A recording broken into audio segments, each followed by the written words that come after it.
నమస్తే, నేను మీ Gopi. Welcome back to our channel. ఈరోజు మనతో వచ్చరికి సీనియర్ జర్నలిస్ట్ జగదేవ్ గారు ఉన్నారు. సార్ నమస్తే. సార్ నమస్తే. సార్, అనంత్ అంబానీ, రాధికా మర్చెంట్ వీళ్ళిద్దరి పెళ్ళి వారం కూడా కావట్లేదు, హనీమూన్ కూడా సరిగ్గా వెళ్ళలేదు. ఇంతలోని వీళ్ళకి విడాకులని, వీళ్ళ మధ్య కొత్త వ్యక్తి ఒక అతను వచ్చాడని, సో ఈ వార్తలన్నీ బాగా వైరల్ అవుతున్నాయి. సో దీంట్లో నిజమెంత? కొన్ని ఎక్కువగా అట్లాంటి నెటిజన్స్కి సరదా అయిపోయింది, వ్యూస్ కోసము పిచ్చి చేష్టల కోసము చేస్తున్నారు. కానీ ఆ నెగిటివ్ వైబ్రేషన్స్ మంచివి కాదు అంటే నేను నమ్ముతాను. కాబట్టి మన అందరూ ఇడు నెగిటివ్ వైబ్రేషన్ అంటున్నాను అనుకోవచ్చు మీరు. ఎందుకంటే చాలా ఎగ్జాంపుల్స్ చెప్తాను నీకు. వేణుమాధవ్ గారు ఉన్నారు, కమెడియన్. ఆయన ఉంటుండగానే ఆయన చనిపోయాడని రకరకాలుగా చేశారు. ఏమైంది? ఆయన పాప గవర్నర్ కంప్లైంట్ కూడా ఇచ్చారు అప్పుడు, ఉమ్మడి ఆంధ్రప్రదేశ్కి ఉన్నప్పుడు. తర్వాత కొన్నాళ్ళు చనిపోయాడు ఆయన. చూడండి ఎంత విచిత్రం.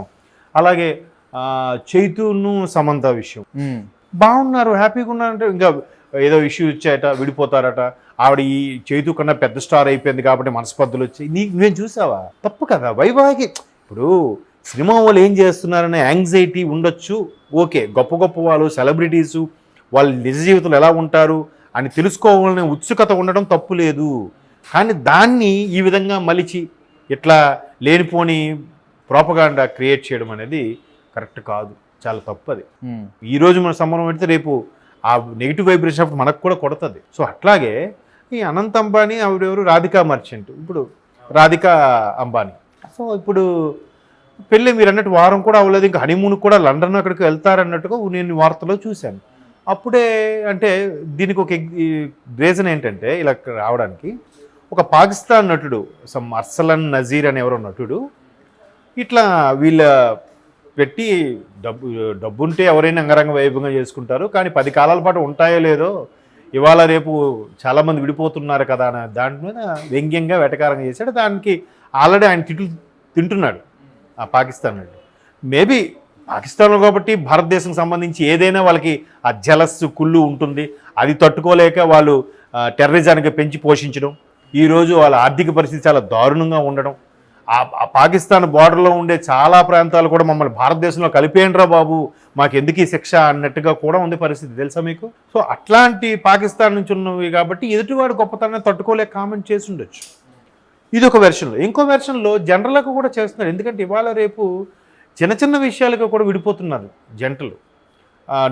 నేను ఉద్యోగస్తురాలే, నేను సంపాదించగలను, నువ్వు లేకపోతే నేను బతకలేనా, ఇట్లాంటి ఫీలింగ్ వస్తుంది. అది కాదు కదా అక్కడ. కోర్స్ మగవాడు మగ ఆధిపత్యం చూపించినప్పుడు ఆడవాళ్ళకు కూడా ఇదేం, బట్ పూర్వం కూడా మగ ఆధిపత్యం చూపించారుగా.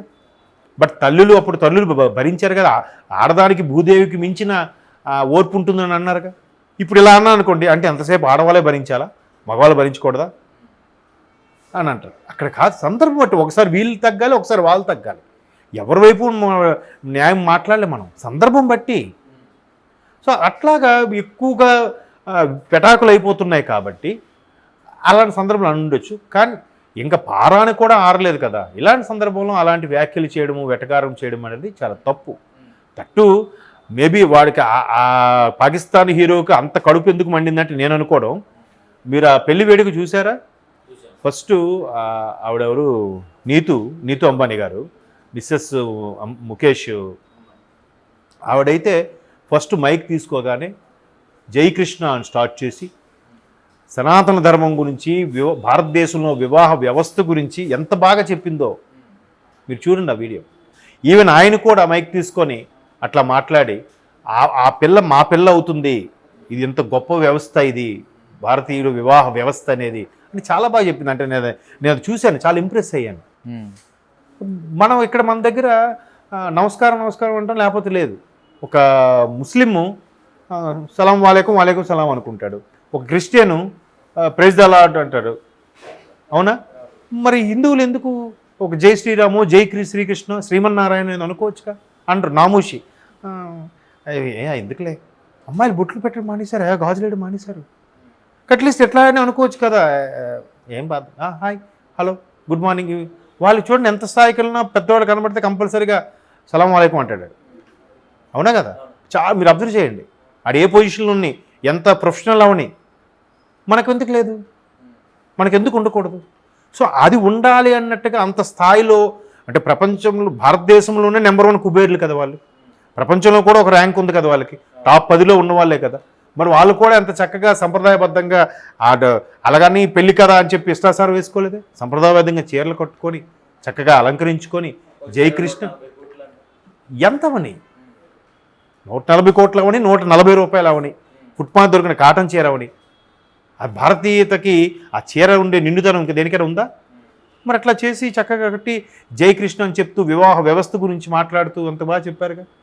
మేబీ ఇవన్నీ చూసి కూడా ఆ పాకిస్తాన్ నటుడికి, పాకిస్తాన్ మనం ఏం చేసినా కడుపుమంటే కదా వాళ్ళకి, అరే వీళ్ళు ఎంత బాగున్నారే, మనకన్నా మంచి పొజిషన్ ఉన్నారే. ఈరోజు ప్రపంచ జీడిపి రేట్లో చూస్తే ఇప్పుడు మనకి నెక్స్ట్ జపాన్తో పాటు దగ్గరలో ఉంది అన్నట్టుగా, జపాన్ కాదు, జర్మనీకి దగ్గరలో ఉంది అన్నట్టుగా ఏదో చెప్పారు. ఇప్పుడు జర్మనీకి కన్నా ఒక మెట్టు ముందుకు వచ్చింది అన్నట్టుగా మొన్న ఎక్కడో చదివాను. ఇట్లాంటి జీడిపి వృద్ధి అవుతుంది, టెక్నాలజీ పెరుగుతుంది. ప్రపంచంలో ఏ 5గురిని తీసుకున్నా 5గురిలో ఒకడు భారతీయుడు ఉంటున్నాడు ప్రతి సెక్టార్లో కూడా. అట్లా ఎంత డెవలప్ అయింది వాళ్ళకి ఎట్లా ఉంటుంది? దట్టు బీజేపీ వచ్చినప్పటి నుంచి కూడా బాగా పరుగులు పెడుతుంది. అలాంటప్పుడు కడుపు మంటది కాబట్టి ఆడు ఏదో అనాలి. ఒక నటుడయ్యండి ఎందుకు అంటే అక్కడ పాకిస్తాన్లో ఫేవర్ పొందడానికో లేదా పాకిస్తాన్లో వ్యూస్ పెంచుకోవడానికో అయ్యుండొచ్చు. అలాంటి వాళ్ళని మనం ఇక్కడ హైలైట్ చేయొద్దు. వాడు ఇలాగ అన్నాడు, వాడిని ఎందుకు పని చేసి వాడికి వ్యూస్ తెప్పించడం ఎందుకు, వాడు ఎక్కువ చూడడం ఎందుకు, అట్లాంటి సిజరింగ్ ఇచ్చేయాలి.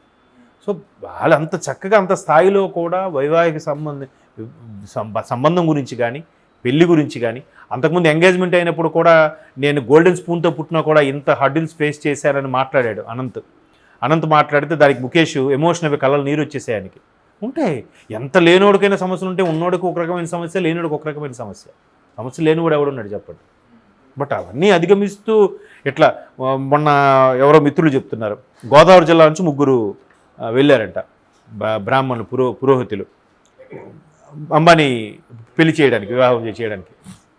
వాళ్ళు కూడా చెప్తున్నారు అంత స్థాయి వాళ్ళు కూడా పేరున వచ్చి వాళ్ళు నమస్కరించి ఆశీర్వాదం తీసుకొని మాకు ఇవ్వాల్సిన దానికన్నా ఇంకెక్కువే ఇచ్చారు, మాకు అన్ని లాంఛనాలతో పాటు సంభావన ఎక్కువ ముట్ట చెప్పారు, ఎంత మర్యాదగా చూసుకున్నారు.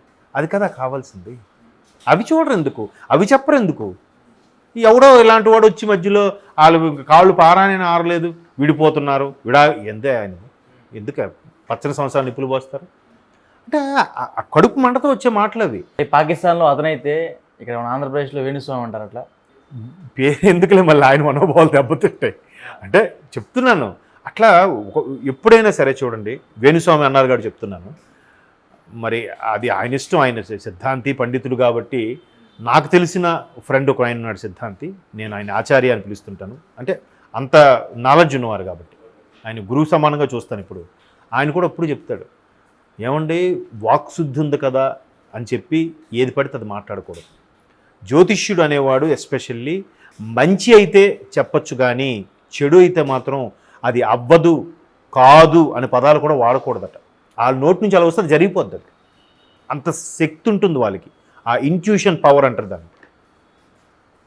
సో ఒకవేళ ఈ మా మిత్రుడు ఆయన ఆచార్య అని చెప్పాను కదా, ఆయనకి ఆచార్య ఇది చూడండి ఇది ఎంతవరకు అవుద్దంటే ప్రయత్నం చేయండి చూద్దాం చేయండి అంతే, అలాగే అంటాడు తప్ప. చూసారు ఎంత తేడా ఉంది. అంతేగాని అక్కడ కూడా కాదు అవ్వదే ఎందుకే వేస్ట్ చేసుకుంటూ అలా కూడా ఉండి ఆయన. అవునా, చేయండి ప్రయత్నం చేయండి చూద్దాం, భగవంతుడి భారం వేసి చేయండి అని అంటాడు. అంటే అర్థం ఏంటి, ఇది మనకి అవ్వదు అని ఇండైరెక్ట్గా ఆయన హింట్ ఇస్తున్నట్టు. అంతేగాని అది అవ్వదు, వాళ్ళు బతకరు, వాళ్ళు విడిపోతారు, ఇది తప్పు. కాబట్టి అంటే ఆయన వేణుస్వామి గారు అన్నారని కాబట్టి చెప్తున్నాను. సో ఎవరిష్టం వాళ్ళది, ఆయన స్టైల్ అది, ఆయన మాట విధానం అది. కాబట్టి ఎవరో పాకిస్తాన్ నటుడు ఏదో అన్నాడని మనం దాని మీద అసలు ఇట్లా డిస్కస్ చేయడం కూడా వేస్ట్ అబ్బా. బట్ వాళ్ళు ఎప్పుడు 100 హ్యాపీగా ఉండాలి, ఉంటారు కూడా. Okay sir, thank you.